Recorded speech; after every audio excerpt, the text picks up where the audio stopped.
Hello and welcome back to Stories, the Path of Destinies.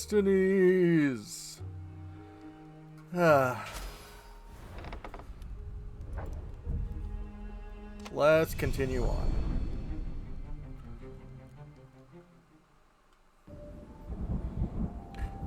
Might be the final video, might not. He couldn't tell her, not yet, why he was really here. He didn't want her to be anywhere near the fleet when her father blew himself and Lupino up. So he told her about how the Emperor's obscene rituals had raised ancient artifacts out of the land. How he'd followed the appalling trail of the hideous horrors His Majesty had perpetrated for the sake of his own immortality. Any of this ring a bell? He said. He told me it was all lies. You've always known when I was lying. I always hated that about you, said Renato. The rebellion had started after atrocities that the Empire hushed up. Renato had rescued a priest whose order had been massacred for one book. He had slept in a burnt village.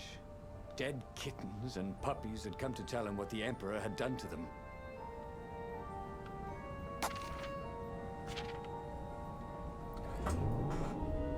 The Froggy Emperor is not all good. over the platform for really hot lady foxes, with pictures and addresses and everything.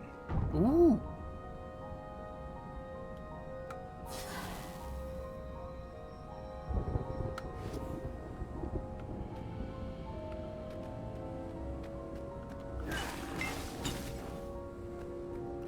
For a good time call.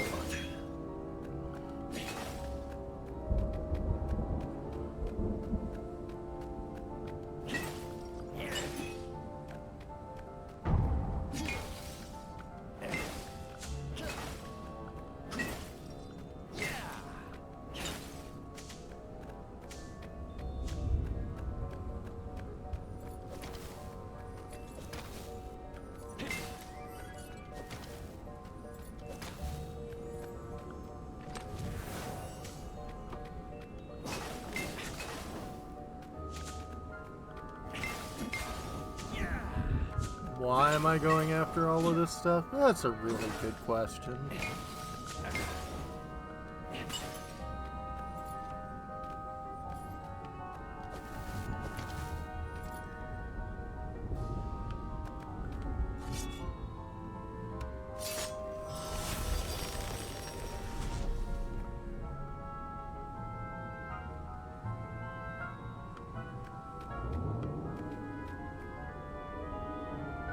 Let's see where this brings us off to.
Imperfect.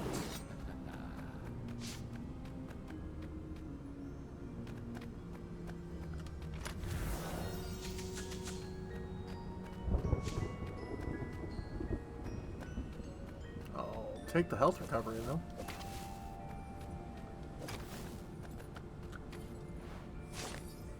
At school, we learned the gossip of the Transcendent Emperor, the last divinity to pierce the skies. He would banish evil old gods and grant us the gift of time, but could one man, divine as he may be, create something as intricate as time?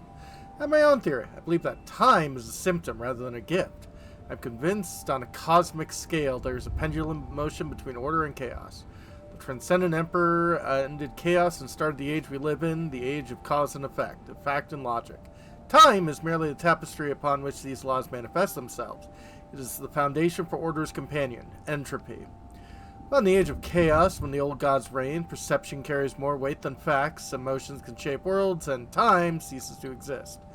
The age of order is ending. I'm merely helping the inevitable. Entropy has been broken. Fate has been breached. The end of time is coming, and I shall embrace it. Emperor Iskrim III's Secret Journal. I wish that didn't sound so relatable.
Perfect.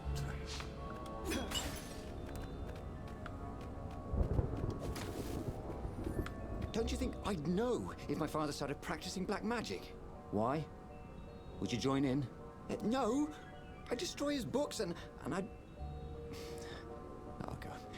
Okay, you're not completely wrong. They've resurrected one of his victims.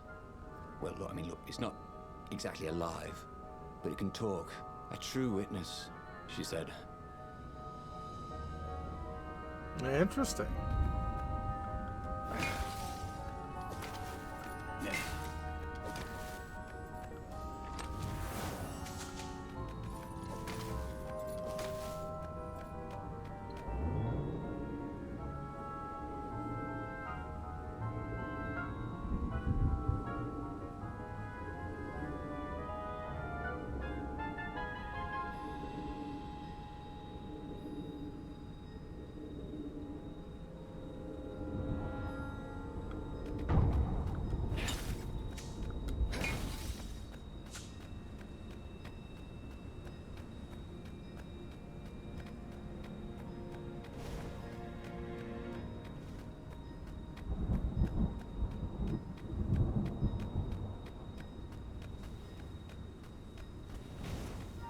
This would be the perfect place for a tic-tac-toe board. Maybe.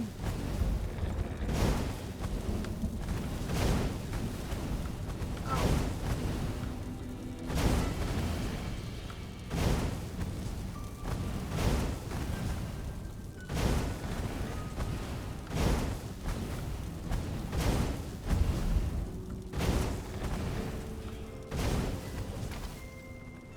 Hey, what do ravens say when they die? Never mind. I'll wait.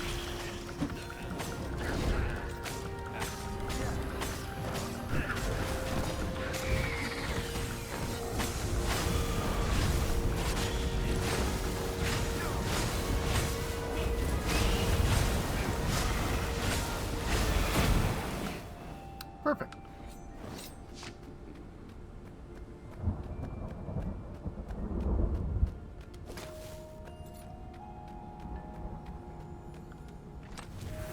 This chest contained blank passports from 15 countries.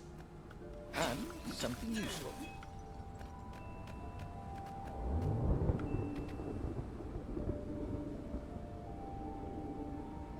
Hooray, usefulness.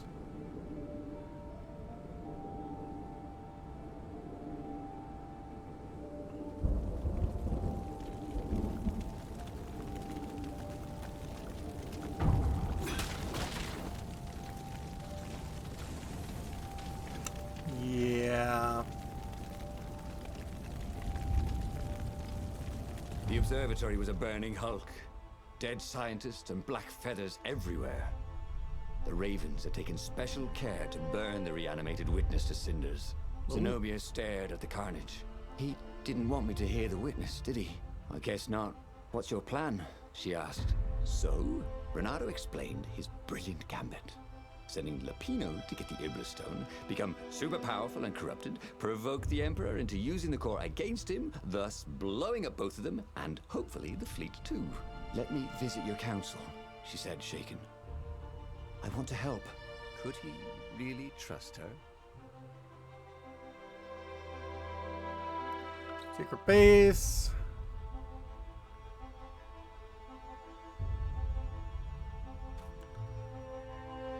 Nah. How does the plan work? Zenobia was now convinced her father was mad and had to be stopped, but it seemed too easy. Did really convince her, or was she playing him like a fiddle? Why hesitate now? Should tell her the exact location of the secret base and meet her there. Should lie about the location of the secret base, just to be safe. He'd done it. He'd made Zenobia see how evil her father really was. He wished she didn't feel this urge to join in the rebellion. After all, he'd taken care of the Emperor, right? Yeah, but she'd always been conscientious like that. She told him she had to go somewhere first.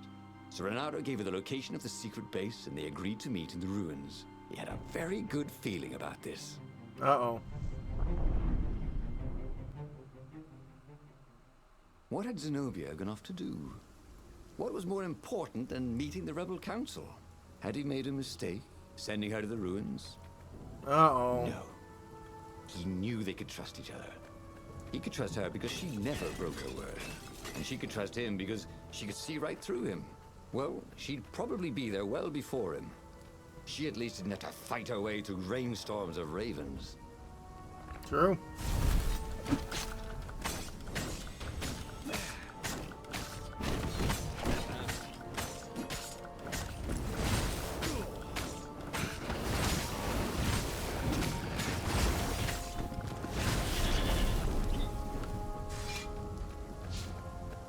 He missed her. Not Zenobia. Hypatia, the kid's mother. Renato had never thought he'd date a librarian. He'd always figured himself for the barmaid type. But then, he'd never figured the library of Ubar would have comic books, or that Hypatia would know anything about them. He missed her. Oh.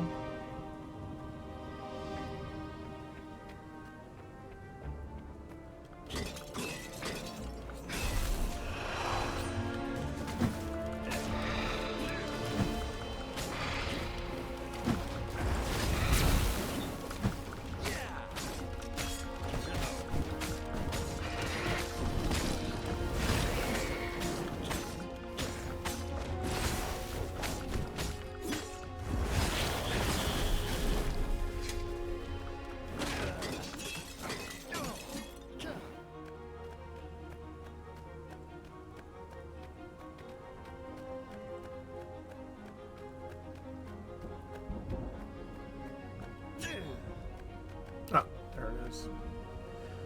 Really should light that a bit more so you can actually see where you're going.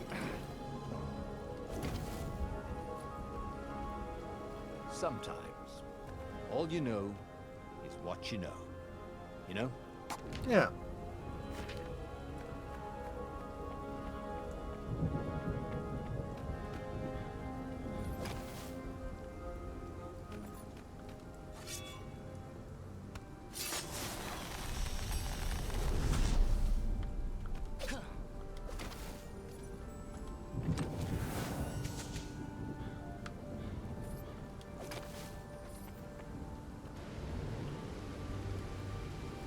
Take a leap of faith, said the inscription.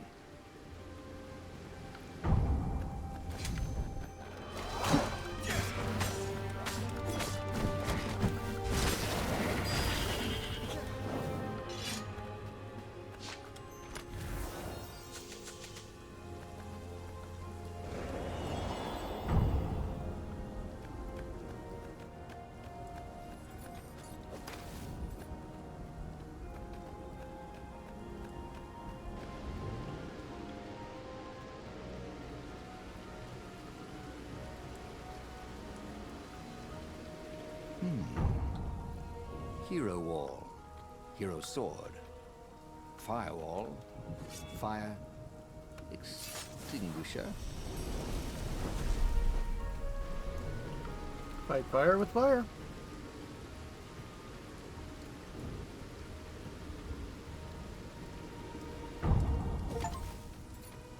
Roundabouts are fun, but not too much. I think that's because I kept running circles.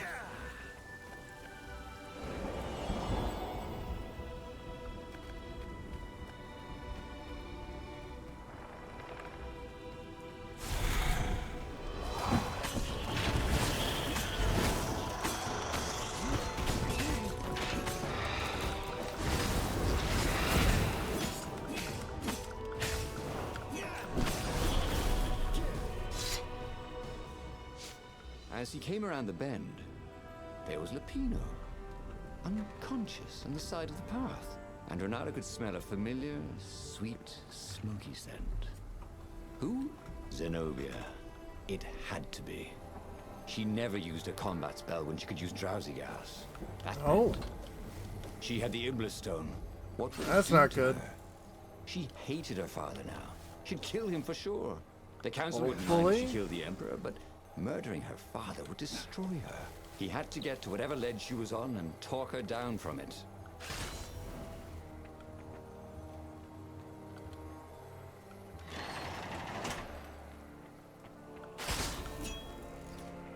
Anyone ever tell you have a lovely eye? No?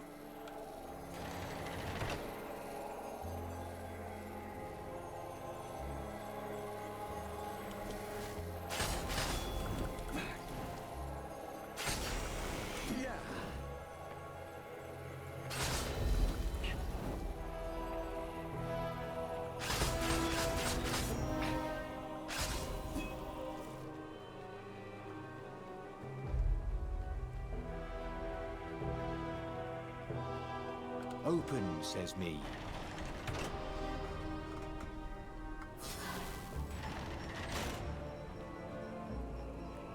The long stairs. So he was close to the rebel base.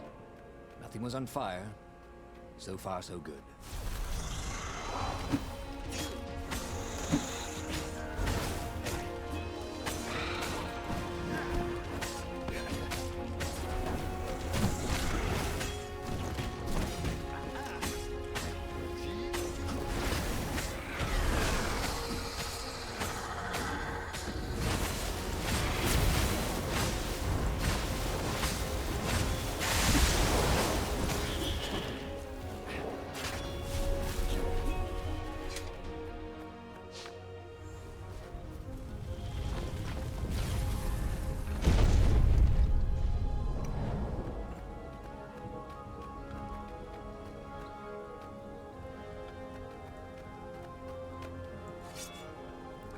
Might as well get healed up while we're here.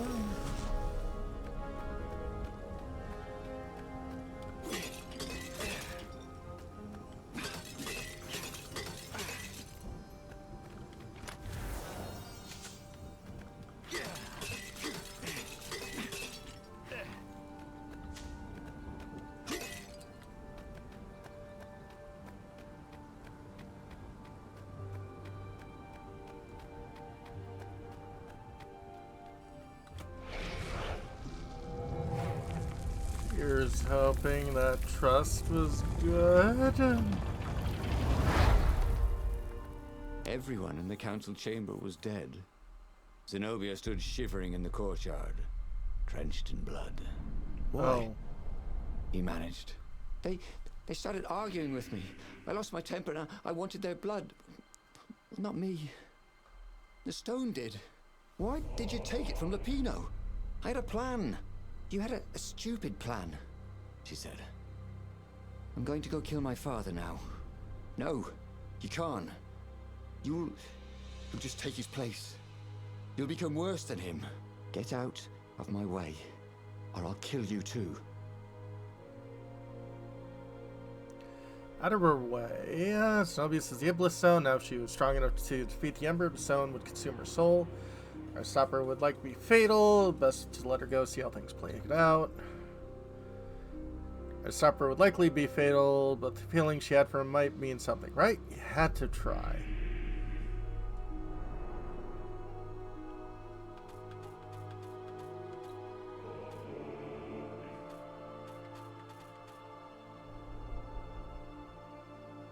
We've gotta try. You won't kill me, he said. And I won't let you kill the Emperor. Enraged, she raised the sword. You hate him too? He could sense the Iblastone, yearning for his death. But she didn't strike. If you kill him, he'll destroy you. I know you. Shut up! She shouted, her sword trembling. I won't lose you again. Not for anything. Get away from me, he said, and he was very close. I can't lose you again. And he was in reach of her sword now. I hate him! I hate you too! I love you, he said for the very first time. And then she was weeping. He was holding her. The sword had dropped from her hand. He glanced at the Iblastone. It was no longer the black of the void. It looked like coal. No. It glowed, like a cinder. It was crackling, burning, crumbling into ashes. You've always loved me, haven't you? She said. She was weak. The stone had taken so much from her. Always, he said. She staggered as he helped her up. Let me take you away. Where? The island of Avalon. The sisters will heal you. He'll follow us. Then we need the Farfarer, the fastest ship in the Empire.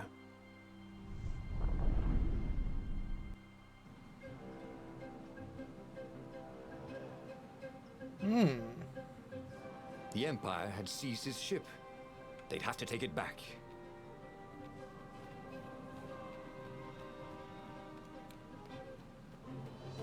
Definitely a different take.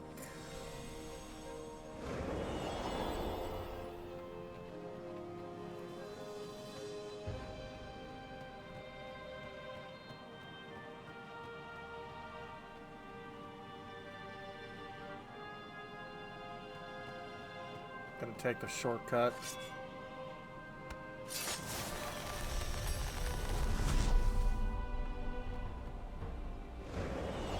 Renato had a feeling that was the back door to something.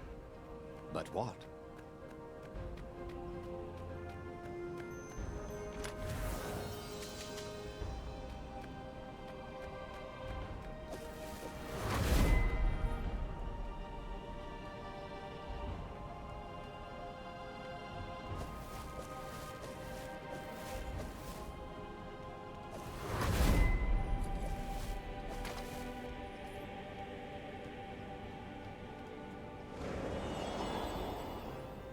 And there it was, his beautiful skycraft, the Farfarer.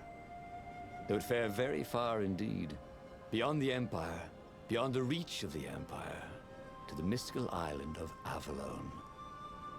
He didn't know exactly where it was, but he knew he could find it. And they would find peace there. Second star on the right, and straight on till morning, laughed Zenobia. And they laughed together for the first time in a long time.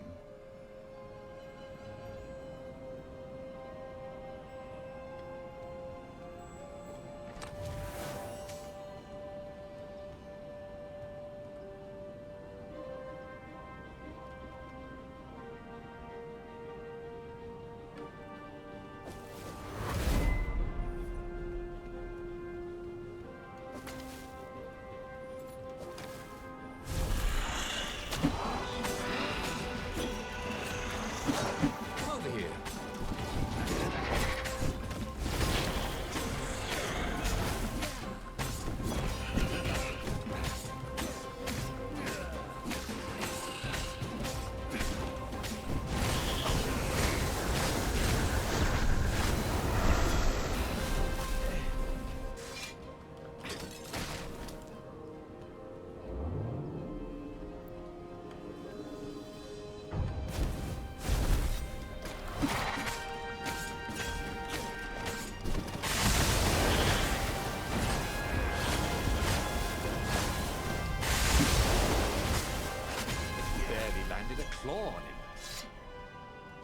Nice.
But they did not go unnoticed. True hero. Make all the right Scout choices. ships lifted off, and the long lance of the Imperial flagship. Bernardo turned downwind to gain speed. The Raven ships could pursue, but they couldn't close. The far speaker croaked, "You return her and live!" "Go sacrifice yourself," yelled Bernardo. "Then you won't have her either." On the flagship, the Emperor was readying some arcane weapon. It couldn't be. It was the core. A devastating beam lanced out of the flagship. Bernardo zigzagged wildly to keep the Farfare out of it. Now the Raven scout ships were closing the distance, and the beam was getting closer too. Uh-oh. Then came a blinding flash, and the air was searingly hot all around him. There was a thunderous, deafening roar. He could smell burnt oak and burnt feathers and burnt flesh. But when he could hear and see again, they were alive and unhurt. And they were alone in the sky. Zenobia embraced him. They had done it. Through luck and through love, they had won the war. "Avalon, here we come," he said as he held her arms wide in the prow of the boat and let her feel its speed. "Maybe the real Avalon is wherever we're together," she said. And so, after a bit of an argument, Bernardo and Zenobia went to one of the two Avalons. The one shrouded in mists, or the one in their hearts. But which one they went to, I'll never tell. He'd done it. He'd forged his own destiny. Well, he hadn't actually done it, but he knew what he would do. Bernardo smiled at the book. He practically wanted to kiss it. The kid's sacrifice hadn't been in vain. He'd saved the book and saved the world. Bernardo owed him and his mother so much. Bernardo lowered the mainsail and let the Farfarer shoot forward in the breeze. Second star to the right, and straight on till morning. This time, he would win. All right. So that has been Stories, The Path of Destinies. Obviously, looking at the board, there are a lot of different choices you can make. I'm not going to do all of them. It's a good game. This is a really good game. I am not going to deny that one bit.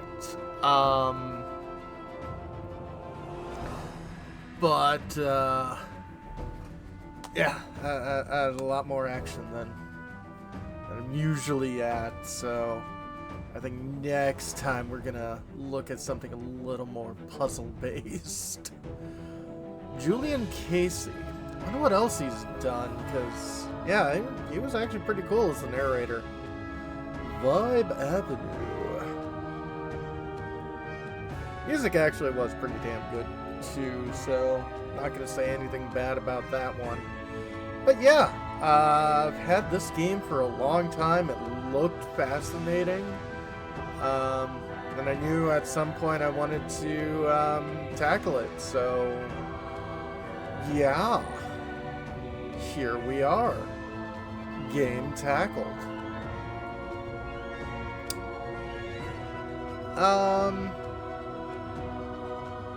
Localization, roboto translation, so come on, don't do robot translations, that never ends well.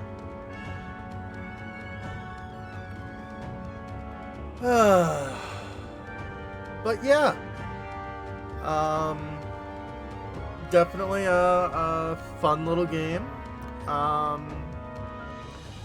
and glad I finished it. Like I said, I've had this game for quite some time. I don't know when I first heard about it, but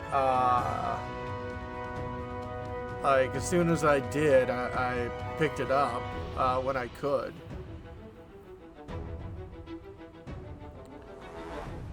Powered by the Unreal Engine.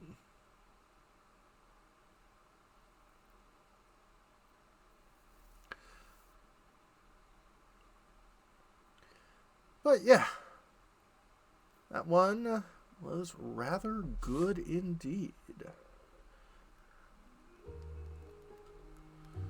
And I'm glad I didn't use a guide or anything.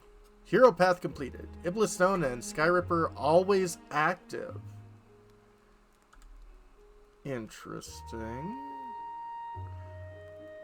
So, does that mean... The clouds parted over the Isles of Boreas. It was time to choose. Start with the them? rebellion was in trouble. Ravens were scouting for the secret rebel base. They needed a game changer. Pieces of the Skyripper had surfaced. Renato knew that using it could go catastrophically wrong, but he was sure he could figure out how to use it safely. Also, a temple had risen out of empty desert. The Iblis Stone was hidden there. It was a dangerous artifact.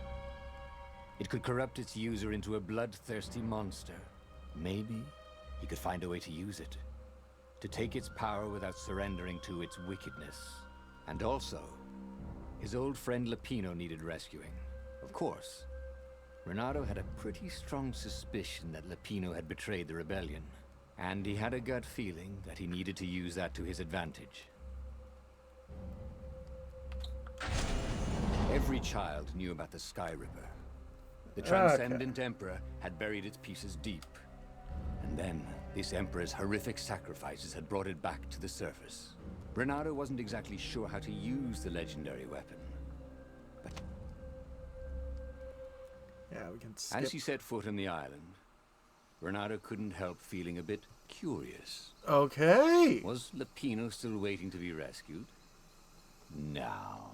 He was probably drinking champagne with the ravens. Did ravens drink champagne? Did rabbits? That's fascinating. Renato felt... But yeah, that'll be the it for this one. When we come back, yeah, definitely gonna go with something a little less action-oriented. But yeah, thanks all for dropping by, and hope you have a great rest of your day. See ya.